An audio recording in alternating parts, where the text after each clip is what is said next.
Very good morning. In today's video, I am discussing about the difference between star schema and snowflake schema. These two are the schemas for data model design. We must know the difference between the star schema and snowflake schema. Star schema, the definition is a data model. In star schema, the central fact table, the fact table is located at the center and the dimension tables are directly connected to the fact table. In this, dimension tables are denormalized. That means they contain all attributes in one table without further branching. It means the dimension tables are having entire data in one table. Key features of the star schema. Star schema is simple and easy to understand. Dimensions have no further normalization, that is, no subtables. The dimension tables have data entered in one data set. The star schema is faster query performance due to fewer joins. In star schema, the number of joins are less compared to snowflake schema. Advantages of star schema. It simplifies reporting and querying. By using the star schema, we create reports very simply. The performance is also faster because there are fewer joins. There is also some disadvantages with the star schema. It requires more storage due to redundant data in dimension tables. So the storage required for the star schema is high because the entire data is located in only one table. So the storage request for the star schema is high, not ideal for very large and complex data sets. By using the star schema, we create only small and uncomplex data sets. Examples of this star schema is fact table. Fact sales. Dimension tables are dim product, dim region, dim customer, dim date. The star schema, the fact table sales table is the fact table in this data model. It is centralized, it is located at center and all the dimension tables are located around this fact table. It looks like a stars. So the name itself is called as star schema. The dimension tables, location, date, product, customer. These all dimension tables are directly connected to the fact table. Snowflake schema. The snowflake schema is different from star schema. In snowflake schema, in this also the fact table is located at the center, but the dimension tables are further normalized. That means the dimension tables divided into subtables. A data model where the fact table is at the center connected to a dimension table which are further normalized into subtables. Dimension tables are split into multiple related tables. So in this, the dimension tables are further categorized. Key features of snowflake schema are dimensions are normalized, broken into smaller tables with relationships, more complex structure with multiple levels of joins. In snowflake schema, there is it is a complex structure because it have multiple joins between dimension tables. Advantages of snowflake schema: saves storage space by eliminating data redundancy. In star schema, it requires more storage, but snowflake schema requires less storage. Good for handling very large and complex data sets. In snowflake schema, it is good for handling and complex data sets. When we work with complex data sets, it is suitable for using snowflake schema. Disadvantages of snowflake schema are slower query performance due to multiple joins. In dimension, the joins between dimension tables are very high, so it has a slow query performance. It is harder to understand and maintain compared to star schema. The understanding and maintenance of the Snowflake schema is complex compared to star schema. Examples: fact table is fact cells connected to normalized dimension tables, dim product category, dim region, country table. In this schema, the fact table is sales fact.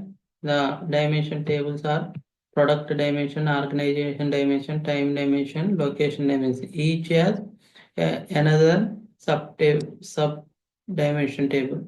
For organization dimension, branch lookup is the subtable. Product dimension, product category lookup is the another subtable. For location dimension, state lookup is the another dimension table, sub dimension table. For time dimension, month lookup is the another sub dimension table.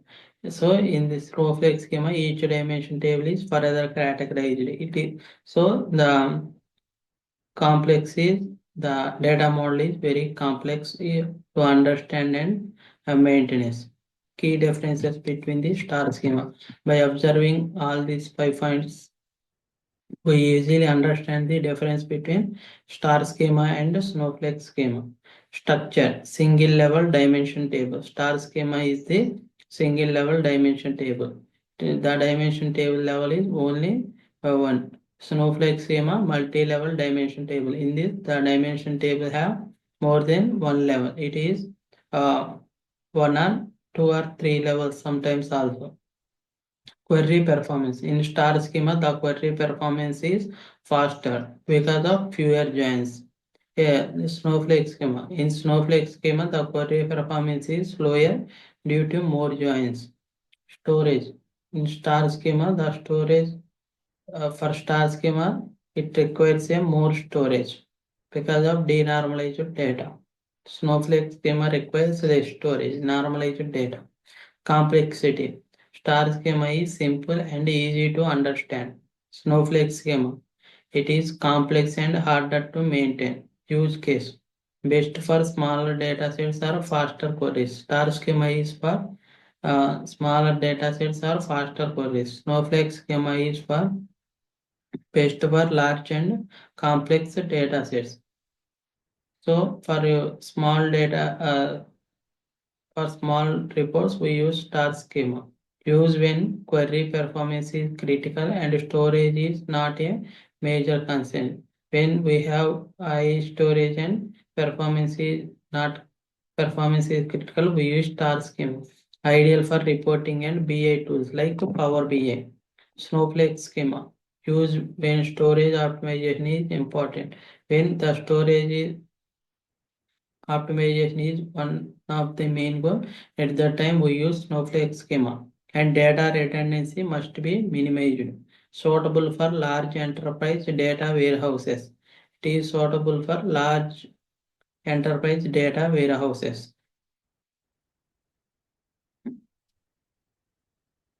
What is merge and what is append? Both this append and merge are used for combining the two tables. Explain with a simple example. Here is a simple explanation of merge and append in Power Query Editor.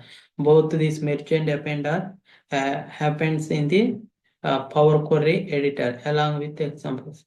Merge is used to combine tables based on a common column. By doing merge, uh, the number of columns in the new table are increases.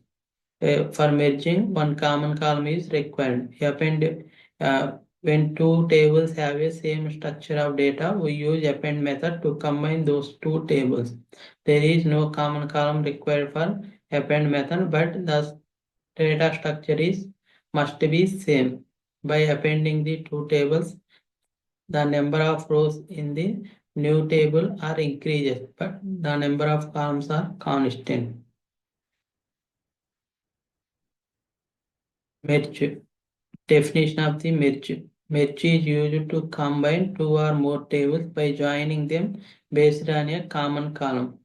Merge is used to combine two or more tables based on a common column. It is similar to SQL joins, inner join, right join, left join, full outer join. Like that, we use Merge method. It brings additional columns from one table into another table. How it works? You specify a key column in both tables for the join. For joining the two tables, you require a key column. We must specify the on which column we join the two tables. Types of joins. Inner join, left outer join, right outer join, full outer join, anti join, etc. For example, orders is the one table. It contains columns order ID, product ID, quantity. Product is the another table. It contains columns product ID, product name, price. Merged table. By using left join, we merge these orders and products. The new table. In the new table, the number of columns increases. The common column in both these tables is product ID. Based on the product ID column, we merge these two tables. By using left join, all the attributes in left join and matched attributes in the right table comes into the new table. This is the merged table for orders and products. Append. Append is used to combine two or more tables. For joining two or more tables, we use append method by stacking them on top of each other. So adding rows. After append, it looks like one table is put on another table. It is similar to a union operation in SQL. It is similar to union. We have union method in SQL. So it is like a union method. Append is like a union method in SQL. How it works? Tables must have the same structure. For appending the data, the two or more tables must have same structure. That means same columns and data types. The data types must be also should be match. Sales for quarter one. It contains region sales, the columns. Region East sales 1000. For West region sales 1500. Sales quarter two. Region North sales 1200. Region South sales 1300. Append table for sales Q1 and Q2. It also has region and sales column, but the two tables are stacked one upon another. We stacked sales Q1 and sales Q2. Key differences between merge and append. Purpose. Merge is used for combined tables horizontally. After merging the horizontal, we use it particularly for combining the horizontal combine tables horizontally. Append combines tables vertically. So it adds rows. Merge adds columns, common columns. Merge requires a common column to join. Without common column, we don't merge two tables. Append. No column needed, but structure must match. In append, common column is not required, but the structure of data is and should be matched. Results. Merge adds new columns to the table. By merge, we add the new columns to the table. By using append, we add new rows to the table. When to use merge use when you need to enrich data by combining columns from two tables. From two or more tables, if we want to combine columns, we use merge method. Example, adding product details to sales data. Append. Use when you need to consolidate data from multiple tables with similar structure. For consolidating the data from multiple tables with similar structure, we use append method. Example, combining quarterly sales data. These are all the important points about the difference between star schema and snowflake schema, merge and append. These two are the important questions asked in any Power BI interviews. I think it helps to you very much. Thank you.